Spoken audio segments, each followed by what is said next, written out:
So, in the context of generic services and actual supports, again, don't do water therapy. Just go swimming in the hot tub. You're going to get the same benefits, and the child's going to have fun doing it. Or the whole family. A lot of times traditional services, like including therapy, can fracture a family. They can, I'm not going to go so far as that they tear families apart, but I've met parents who live in rural areas that they have say the child with disability is the youngest child or the middle child or whatever, and they have to leave the other children in the family with grandma or with a neighbor or in child care because they've got to drive 50 or 60 miles to take their child to therapy. And they're doing this 3 times a week, and the dad has to take off early from work or, whatever. And there are these enormous difficulties that arise for the entire. It doesn't just affect the child with disability, and not just the parents. It's everybody in the family. And so these parents, I was doing this whole talk on generic services and actual supports and providing alternatives. And this one mom, she says, "Oh my gosh, Kathie," she says, "Why are we driving our son 50 miles away for water therapy when we could just all go swimming together as a family?"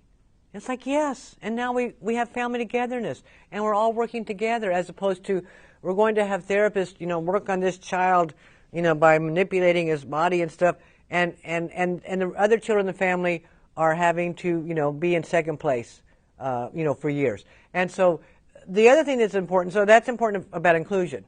And there was an agency in our community several years ago that took early intervention and turned it on its head. That early intervention was the services were provided in the family's home, or the parents could take the child therapy if they wanted to.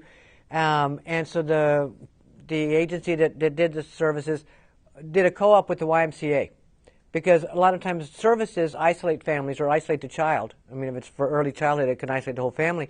And so they gave parents a choice. You can either have traditional therapy that, we'll come to your house and do the therapy on your little baby, or you can choose to join the YMCA baby swim classes. So they did a co-op. And so the baby swim teacher from the YMCA and the physical therapist were both in the pool. They kind of cross-trained each other. There were parents whose child didn't have disability, that they just signed up for baby swim. And then the parents whose children had disabilities, they were doing it was through the early intervention services, the portal, but it was for the baby swim classes. Once they were all in the water, it wasn't like, okay, no, here are the babies with the disabilities and the PT, and here's the baby swim class. No, everybody was together. You didn't know of the 2 ladies. You didn't know which one was a PT and which was a baby swim class. And so here are parents and babies with and without disabilities included in the same class. The parents were getting to meet other parents, all the babies were getting the same benefit.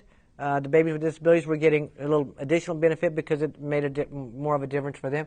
And so there's, people can do this on a systemic level, and that is that example. But also we as parents and family members, we can say, we're going to look at some other options. Why should a little girl with a disability have to go, be pulled on and tugged on and body? Why doesn't she take a ballet class? She's going to make friends, Is she going to be the best ballerina? Maybe not. My son decided he wanted to take drama classes. Benjamin's strength is in his words and language, and he was the best student because Benjamin, children with disabilities and adults develop compensatory skills. If you get older, you do the same thing. You learn to sit closer if you can't hear as well, or you learn to adapt, you learn to compensate. And so Benjamin, a lot of children learn through movement. Benjamin, as a young child, could not move on his own, and so he learned to learn by listening. And my son, and I know a lot of other people with disabilities the same way. My son can hear stuff in another county, and he memorizes what he hears, because that's the way he learns. And so Benjamin has this incredible skill in those areas. And so when he took drama classes, he was the best student in the class. I went to pick him up one day at the drama classes. He was, 11, 12 years old. And I heard the teacher screaming at the kids. Drama teachers for kids are very serious. They take their job very seriously. And this teacher was screaming at the kids, "Why can't you kids be more like Benjamin?" And I was like, yes. And so we realized that our children have gifts and strengths and abilities, but they get so overlaid with, all the problems and the deficits that a lot of times the only time they're able to shine is when we get them out of the system. Because people in the system are looking, it's deficit-based, and they're going to be looking at those problems.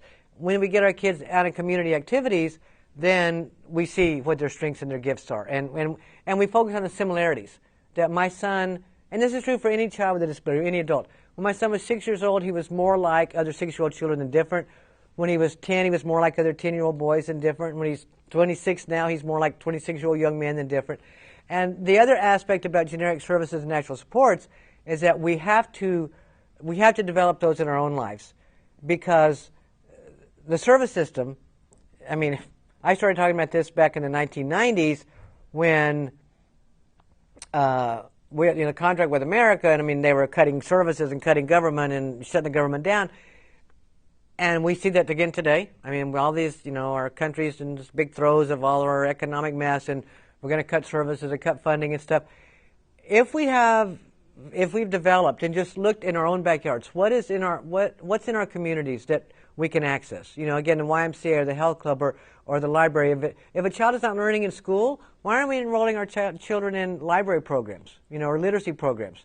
If the school is doing a lousy job of helping our child learn to read, what, we're going to hold our kids hostage to what educators are doing or not doing? Let's enroll our children in library activities, or park and rec activities to meet our children's needs.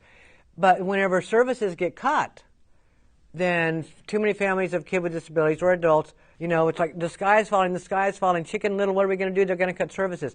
If we put natural supports and generic services in our lives all the time, I mean, if we start right now and say, what is in our community? Then whenever they cut services, we're going to be fine, because we're going to say, you know what?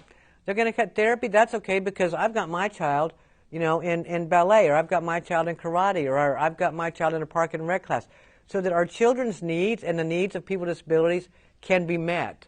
If we look at the natural supports and generic services in our community, that's going to ensure their inclusion. It's also going to make sure that when services do get cut, and they will, I mean, it's going to get worse before it gets better, then we're still okay. And the final question that I like to ask people is, especially parents and family members, what would we do if there was no system? Would we really let our kids go without? No, we would find a way to get what they needed one way or another. And so why don't we do that now instead of waiting until things fall apart and we're doing Chicken Little?